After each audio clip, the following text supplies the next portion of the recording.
Welcome to the 2026 Attorneys General Interview Series. My name is Michael Burris. I'm the CEO of the South Carolina Policy Council. I'm joined here today with our Research Director, Sam Aaron, and Senator Stephen Goldfinch, candidate for Attorney General. Stephen, thanks for coming. Appreciate it. Thank you for having me. Absolutely. Well, we're going to start off with the most basic question. Can you give our audience an introduction to yourself and tell us why you're running for this job? Sure. I am running for Attorney General primarily because of my fight with the federal government. In 2004, I graduated from the Citadel and I started my first company. My plan was going in the Navy, as you know. I had a stroke underwater. I was a commercial diver, had a stroke underwater, and ended up with 10% brain damage. And so the Navy said no more. The Army eventually took me because the Army will take anybody, as you know. But yeah, I started a company immediately after that. I started a biotech company right out of Charleston, partnered with Medical University, and we did umbilical cord blood stem cells. And we cryogenically froze those cells, and we were the first ones in the nation to do that. And basically what we did is we took the umbilical cord blood and drew the blood out and processed those stem cells for future use for babies or children, God forbid they were to need it. And from the very beginning, I realized we've got a real problem with this federal oppressive regulatory regime that we're living under.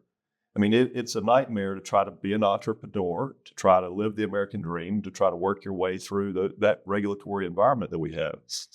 And so I fought that and fought that and fought that. And eventually in 2006, sold that company, started the second biotech company, which we did umbilical cord blood research on those cord blood stem cells. We pushed those down cell lines and we sold those cell lines to researchers all over the world. Same problem. Company went gangbusters but for the federal government and its problems in the regulatory environment. So I needed a lawyer in my pocket 24/7. And so I decided to go to law school. Not to serve the community, that's a great thing to do, but because I needed a lawyer just to live the American dream, just to be an entrepreneur. And I look back on that and think, that's just ridiculous. It's just ridiculous. But that was what I intended on doing, is being my own lawyer. And eventually sold that second company and didn't need to be my own lawyer. So I started a law practice, and that law practice is 100% dedicated today to fighting the government. I fight the government on behalf of businesses. That is what I do. It's called administrative law. And it is what I eat, sleep, and breathe. If you look up the cases that I've been involved in for the last 15 years, it is representing businesses on behalf of the government in on their fight for regulatory freedom. And I always tell this little anecdote. Whenever I interview or depose, in legal terms, whenever I depose or put a bureaucrat on the stand, I always ask them the same question, and it goes something like this. Tell me what it is that gave you the authority to do what you did, to ruin this person's life. And the answer is almost always, universally, that's the way we've always done it. And y'all, that's the wrong answer. That is the wrong answer. The right answer is statute or regulation gives me the authority, and you're going to have to tell me how you got there, right, in order for me not to beat you up on that.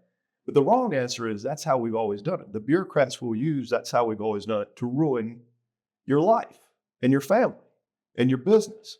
And I find that to be totally unacceptable. And so, I've literally prosecuted thousands of cases as the chief of military justice in the Army over AFRICOM.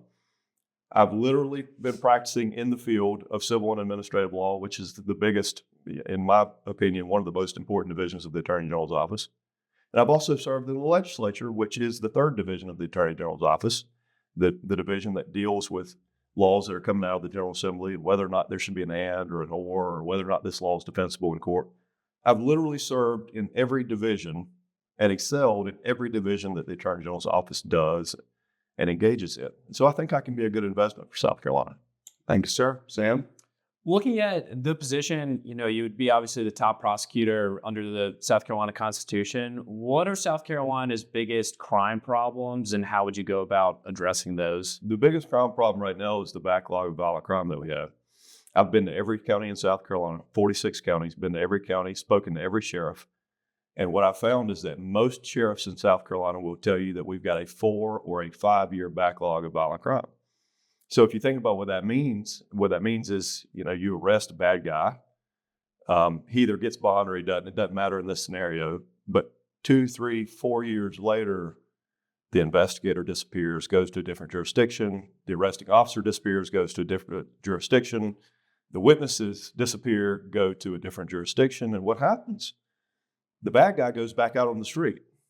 But you can't prosecute that case anymore. And so, what you find, and I've asked all the sheriffs this question, what you find is that the sheriffs think that in a lot of cases, solicitors aren't doing their jobs. They're not prosecuting cases. Now, that's a holistic problem. We need some judicial reform as well. And I'll be happy to talk about that at some point. But solicitors can't be primarily focused on a conviction rate. They need to be focused on putting bad guys in jail. If you want a good conviction rate for your next job interview, which will be the next campaign, if you want a good conviction rate, you can't get, let's do it another way. You can't have a bad conviction rate if you're not willing to prosecute cases, okay? And so that seems to be a problem. There's also a problem, I think, with experience. A lot of solicitors have to hire very young, fresh attorneys that don't know how to try cases. And so they'll tell you there may be a problem with resources. But a lot of the young attorneys will say, we really need to continue this case for 2 more years, knowing in the back of their mind, I'm going to be gone in 2 years. Right. And then the new set of prosecutors come in and 2 more years go by. And so you end up with a 4 or 5 year backlog of violent crime, and you end up re-victimizing the victims over and over and over again. And I find that to be just a totally unacceptable result in my South Carolina. Yeah, I totally agree. So would your office assume control of criminal cases if that local solicitor wasn't getting the job done? I think we need to assume that most counties in South Carolina have or are going to have a 4 or 5 year backlog. We've got 92, I think 93 last count. I looked at the org chart a couple of weeks ago. 92 or 93 lawyers sitting in that office across the street, deputy attorney generals, that could literally go across the state and could start working these backlogs now. 40 or 50 of them could literally go be spread out across the state in regional attorney general's offices to start permanently working on these cases and working these cases down instead of allowing them to continue to build back up over and over and over again. This is not a temporary fix. This is not something that we need to do once and be done with. This is something we have to keep the pressure on every prosecutor's office continually, perpetually, from now until the end of time. If we keep deputy attorney generals in those offices to make sure that those backlogs aren't piling up, then South Carolina will be a better place for it. Thank you. Kind of switching gears here, would you recommend that the legislature expand the power of the state grand jury? And if so, what do you think needs improvement there? Like what? Like what kind of expansion would you be thinking about? I guess just in the sense of the cases that they would preside over. Okay, jurisdictional. Yes. Yeah, I mean, look, prosecutors do a good job with their jurisdictions. I don't have any problem with the way that we currently have that system, but if somebody had a suggestion as to what we could prosecute better at the state grand jury, I'm open to listening and open to, absolutely open to hearing those arguments. Right now, obviously, ICAC is a big one. We've got an immigration task force that's a big one. I told you just a second ago, I think we need to expand deputy attorney generals to working on backlogs, and that could be any jurisdictional matter, across the state. But as far as grand jury, impaneling a grand jury at state level, if we see a problem or a gap in the system that needs to be filled, I'm absolutely willing to talk about that. Thank you, sir. Michael? So Senator Goldfinch, recently we saw the House, and we're going to go to Judicial Merit Selection Commission. So we saw the House pass the package for reform that would give the governor all 12 appointments to the JMSC. That bill now lies in the Senate. There is sort of I'm going to say narrative out there that there's some conflict of interest within the legislature, within the judiciary. That's what is bubbling up right now and is being widely talked about. What is your take on this JMSC bill and sort of the selection of judges writ large across the state? Sure. So I helped draft the bill. I'm a co-sponsor of the bill. I was asked last week if I would be the floor leader for that bill, and I intend on doing that. If the question is, do we have a problem? I'm not sure that we do. If the question is, do we have a perception of a problem? The answer is absolutely yes, right? And so I've never personally seen favoritism on the bench. I just haven't seen it. Now, if a citizen has seen it, that matters, right? So I've also never been given a suitcase of cash, right? Or car keys to a new Cadillac. Right. But that doesn't mean that it's never happened. So have I ever seen the conflict of interest? No, I've never personally seen it. But perception matters because the people that elect us into office, they have to have confidence in their institutions. They have to have confidence. And in my opinion, the most important institution to have confidence in is our judiciary, more so than the legislature, right? I mean, legislature, you can beat up on the legislature all day long because you can send them home. But in the judges, like if you don't have confidence in your judiciary, you got a real problem. I mean, that's where revolutions start. Right. So I absolutely think we have to have confidence in the judiciary. The citizens are obviously starting to see problems and perceptions of problems. Those are trickling down to us. And so if there are perceptions of problems, they need to be dealt with. I think there's always a better way to skin the cat. There's always a better way to build a mousetrap. So sticking with that theme of perception, right? And perception is reality for so many people. Sure. Another issue that we've seen sort of bubble up here lately is the position. Your position. What is your position on hiring law firms connected with sitting lawmakers as co-counsel for the state as either a defendant or a plaintiff? I think it's in the same vein, right? I mean, I could certainly make the argument why there would be a reason to do that in some cases. Maybe your law firm has the best institutional knowledge on whatever it may be, you know, PFAS or whatever the latest lawsuit trend is, right? What's the now the one? There's one against Nabisco and a few others for ultra processed foods, right? That's starting to come about. China, you know, maybe your law firm. There's a couple law firms that focus on suing foreign nations, right? And China's got spyware, just about every single thing that we have nowadays. That's going to be a big, as an aside, that's going to be a big issue of mine at the AG's office. But maybe a sitting lawmaker has a law firm that has a focus on suing China. But, big comma, but, and, semicolon, perception matters, right? Trust in our institutions matter. And so it's not worth it to me. I mean, unless you can absolutely show that there's a reason and there is no other, you know, you should be the sole source provider for, you know, using a term for bidding and processing. Unless you can show a good reason why you should be the sole source provider for that particular service, I don't think that there should be an automatic grant to lawmakers who have, you know, reputable law firms. We should look first to who has the expertise there, and then make sure that there's not any conflicts of interest or perceptions of conflicts of interest. In the law, the perception of a conflict of interest is a problem. It should be the same way in politics. Thank you, sir. Sam? Yeah, kind of building off of how you said, you know, respect for our institution matter. I think the South Carolina Policy Council has a tremendous respect for our institutions and for the Constitution, and specifically for federalism. And you talked about this earlier, so I'm interested to hear your response. What is the biggest federal overreach issue that's facing South Carolina, and what would you do to address it? There are so many. You know, I can tell you a few that I've been engaged in the fight for lately, which I'm not sure they're the biggest, but they're the most interesting to me at the moment. NOAA has been a thorn in the side of coastal economies for a very long time now. We saw the red snapper ban, which I know Michael's familiar with. We saw the red snapper ban, which fishing in South Carolina is a $7 billion economy. Billion with a B. Right. And red snapper fishing was shut down 15 years ago with almost no data to support the idea that there was overfishing. We just had 2-3 years ago, we just had this idea that federal government was going to initiate a whale speed limit. Remember this? Remember that. A whale speed limit. In other words, you could not take your boat from 0 to 100 miles offshore. You could not take your boat more than 10 miles an hour, 10 knots. And the idea was you might hit a whale. All right, the person or persons that are instituting these kind of ridiculous rules are literally sitting in a cubicle in Washington, D.C. or in Bethesda. You know, they're wearing patchouli wool, and they've got dreadlocks in their hair, and they're wearing their Birkenstocks, and they're sitting in cubicle 237.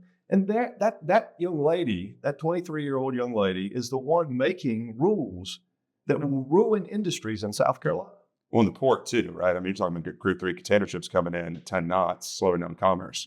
Or pilot boats, same way. Just impossible to maintain steerage. Right. And so lots of issues. I mean, I could go across the board. Education. I mean, education is one of the biggest. I mean, we could go agency by agency. But the point is, you need somebody at the Attorney General's office that knows what he or she's doing, that knows how to stand up and fight. By the way, I think I'm the only one barred at the U.S. Supreme Court. How are you supposed to go fight for federalism if you're the only, if you're not even barred at the Supreme Court? So I think I'm a good investment on day one for South Carolina. I know these regulatory environments, and I know them well, and I can fight them on day one. And just to tag on to this conversation, we've seen, obviously, Attorney General Wilson's been in the office for, I think, 15 years now, or coming up on 15 years. We've seen him use that office, and that's based on my age, the best frame of reference that I have. Work with other states to get injunctions on federal overreach. Would that be something you'd be open to as well? Absolutely. I mentioned just briefly this a little while ago. The criminal division of the Attorney General's office is important. There is no doubt about it, right? I mean, you put away bad guys, hands down, it's important. If we wind up, God forbid, my opinion, and nothing, policy council, I know not taking a position on this, but if we wind up, God forbid, in 2028 with a Gavin Newsom or a Kamala Harris, for president, we've got a real problem at the federal level. All we got to do is just go back a couple years ago and look back at the Biden administration and the regulatory regime that was being pressured upon South Carolina and all red states.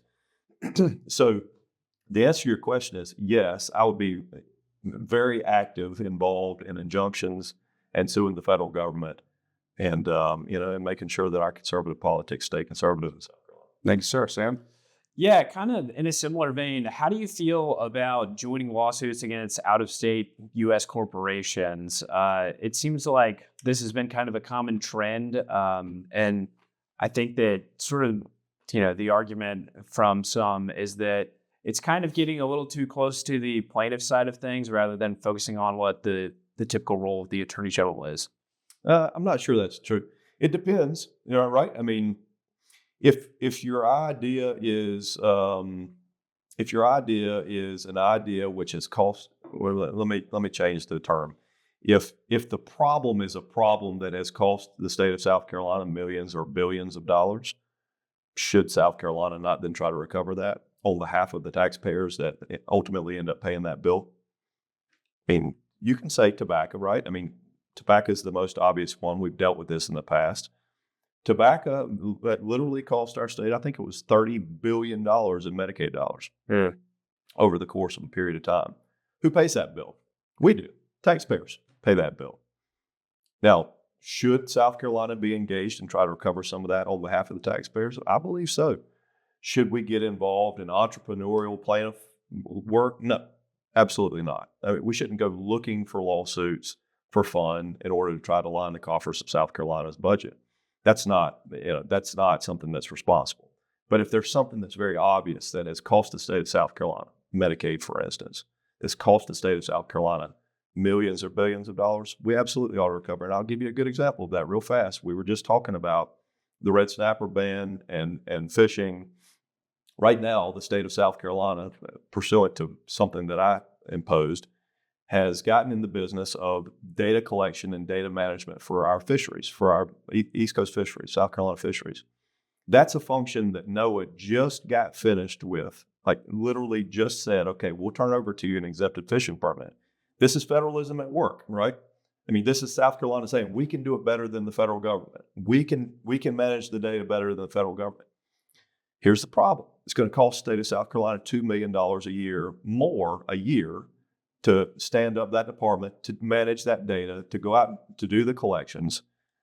The federal government's already collecting the taxes on that. They're already, they already have a system in place. Should we not try to recover that money from the federal government?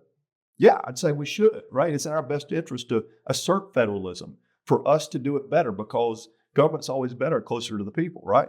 But if it costs us money because the federal government's been doing it for the last 20 years, the federal government refuses to give up that money, we should absolutely go to war against the federal government, right? We should go file a lawsuit and say, y'all got that money coming from our taxes, time to come back to South Carolina with it. So it depends on the situation. I mean, that's the best answer I can give you is it depends. Yeah. Senator Goldfinch, last question here. You've touched on this earlier, so kind of looking at this from a different angle, but a very personal issue for a lot of families in the state of South Carolina has been the DUI death rate and also the great bodily harm. We've seen tragedy after tragedy after tragedy. You mentioned earlier, and I believe that, in Senate Bill 52 that's going through right now, we're addressing some of these things on the DUI side. But while this pertains to DUI, it could also, expand into other areas. We've talked about violent crime and whatnot. Would you support increased state funding for local solicitors to hire, more assistant solicitors or retain talent, pay up to retain talent they currently have compared to what we're doing right now? Because what we're hearing is it's an overload. We don't have enough people to handle the cases. And we have seen time and time again, folks getting pulled over, pleading down, and eventually plead down. They're not convicted of a DUI. They don't pay the consequences. Boom, and they wind up killing somebody. Yeah. No, look, this goes back to the 4 or 5 year backlog thing too, right? I mean, you'll hear from solicitors. It's a resource thing. So we don't have the manpower in order to prosecute these cases. We have to plead these cases down, whatever it may be. If that's the case, if it truly is a resource issue, absolutely, right? Like, I mean, this is one of the most foundational things to freedom is feeling secure in your own person, secure from being run over by a drunk driver is absolutely, that's liberty. And if we don't have that, then we've got nothing, right? So, yes, I would commit to funding solicitors' office. I know I think I saw the other day, it's going to be approximately 1,200 new cases a year on those solicitors, each one of those circuit solicitors. Wow. That's a significant, that's at least 3, if not 4 new assistant solicitors in each one of those offices. Who's got to pick up that bill, right? I mean, it is clearly the state that is imposing this upon the solicitor's offices, and for good reason, right? Like, we have to get tougher on DUI. We're one of the worst in the nation, as you said, certainly one of the worst in the nation when it comes to death. So we have to, in some way, shape, or form, work with the counties and the solicitor's offices and at least partially funding, if not fully funding that. So yeah, absolutely. Well, Senator Goldfinch, we're out of questions for you. You did great. Anything you want to add before we cut it? No, I appreciate the opportunity. All right. Thank you, sir. Appreciate it. Yeah. Thank you, everyone, for joining us, and we'll see you next time.